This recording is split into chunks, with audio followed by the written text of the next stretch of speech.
The Black Cat. Yes, one of my favorite stories. If I had a male cat, it would be named Pluto. Yes, it would.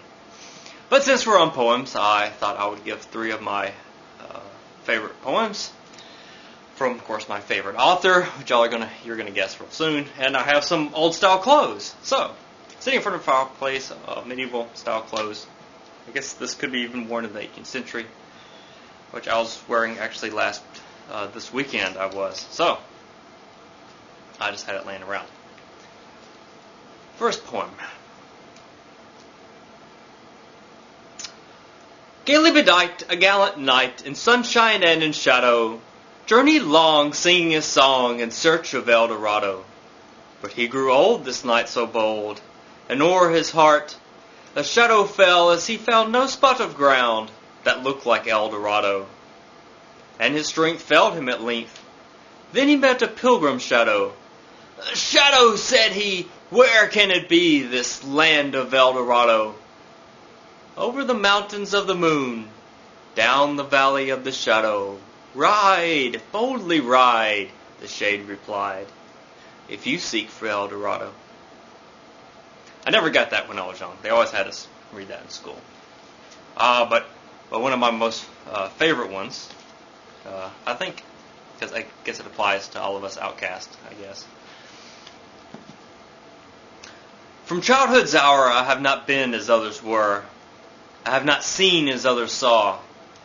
I cannot bring my passions from a common spring. From the same source I have not taken my sorrow. I could not awaken my heart to joy at the same tone. And all I loved alone.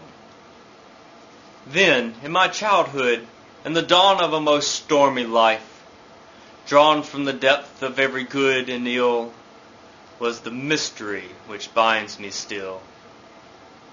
From the torrent of the fountain, from the red cliff of a mountain, from the sun that round me rolled in its autumn tint of gold, and the lightning in the sky as it passed me flying by, and the thunder and the storm, and the cloud that took the form, when the rest of heaven was blue, of a demon in my view.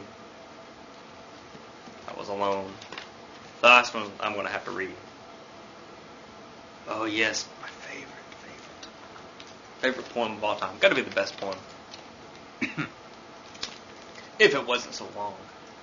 Now, I could read this in, and I'm not sure if your mortal ears are prepared to hear it in the original Esperanto.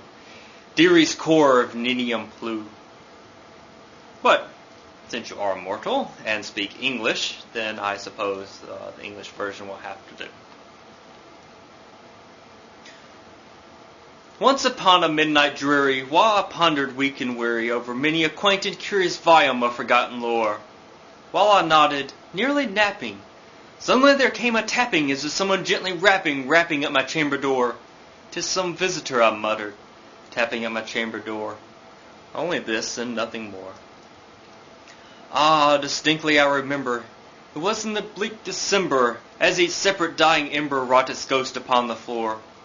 Eagerly I wished the morrow, vainly had sought to borrow from my books surcease of sorrow for the lost Lenore, for the rare and radiant maiden whom the angels named Lenore, nameless here forevermore.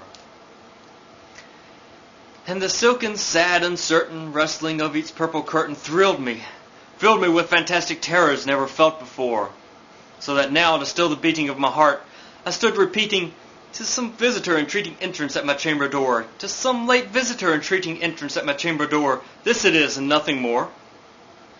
Presently my soul grew stronger, hesitating then no longer. "Sir," said I, "or madam, your forgiveness I implore, but the fact is I was napping, and so gently you came tapping, so faintly you came tapping at my chamber door, that I scarce be sure I heard you. Here I opened wide the door. Darkness there, and nothing more. Deep into that darkness peering, long I stood there, wondering, fearing, doubting, dreaming dreams no mortal ever dared to dream before. But the silence was unbroken, and the stillness gave no token, as the only word there spoken was the whispered word, Lenore. This I whispered, and the echo murmured back the word, Lenore. merely this and nothing more. Back into the chamber turning, all my soul within me burning, soon I heard it was tapping somewhat louder than before. Surely, said I, surely that is something at my window like this. Let me see then what that is, and let's mystery explore. Let my heart be still a moment, and this mystery explore. 'Tis the wind and nothing more. Open here I flung the shutter, when, with many a flirt and flutter, in there stepped a stately raven of the saintly days of yore. Not the least obeisance made he, not a minute stopped or stayed he, but with mien of lord or lady, perched above my chamber door, perched upon the bust, just above my chamber door, perched, and sat, and nothing more. Then this ebony bird, beguiling my sad fancy into smiling, by the grave and stern decorum of the countenance it wore, though thy crest be shorn and shaven, thou, I said, art sure no craven, ghastly, grim, and ancient raven, wandering from the nightly shore. Tell me what thy lordly name is on the night's Plutonian shore. Quoth the raven, Nevermore. Much I marveled at this ungainly fowl to hear discourse so plainly, though its answer little meaning, little relevancy bore, for we cannot help agreeing that no living human being ever yet was blessed with seeing bird above his chamber door, bird or beast, upon the sculpted bust above his chamber door, which its name is Nevermore. But the raven still only on that pallid bust spoke only that one word, as if in that one word his soul he did outpour. Nothing further than he uttered, not a feather than he fluttered, till I scarcely more than muttered, Other friends have flown before, and on the morrow he shall leave me, as my hopes have flown before. Then the bird said, Nevermore.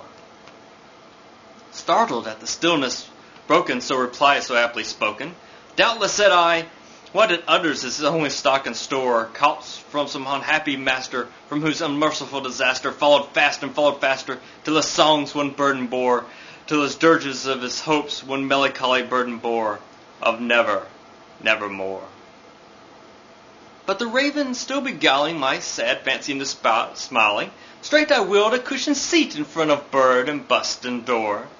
Then upon the velvet sinking, I betook myself into linking fancy unto fancy, thinking with this ominous bird of yore, with this grim, ungainly, ghastly, gaunted, ominous bird of yore, meant in croaking nevermore. This I sat engaged in guessing, but no syllable expressing to the fowl, whose fiery eyes now burned into my bosom's core. This I sat and more and sat divining, with my head at ease reclining, on the cushion's velvet lining like the lamplight gloated o'er, but whose velvet lining with the lamplight gloated o'er, she shall press, nevermore. Then methought the air grew denser, as if perfume from an unseen censer swung by seraphim, whose footfalls tinkled on the tufted floor. Wretch, I cried, thy God hath lent thee, by these angels he hath sent thee respite and nepenthe from thy memories of Lenore.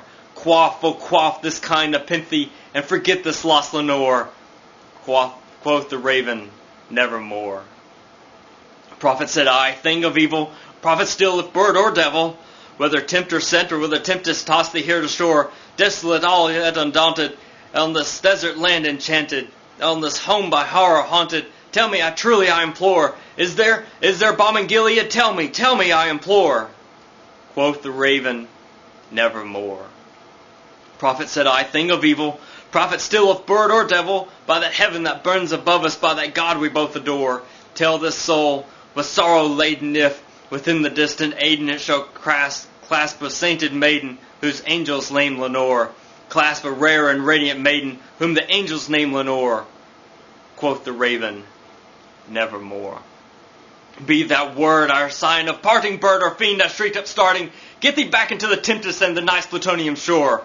Leave no black plume as a token of that lie they so hast spoken. Leave thy loneliness unbroken, quit the bust above my door. Take thy beak from out my heart, and take thy form from off my door.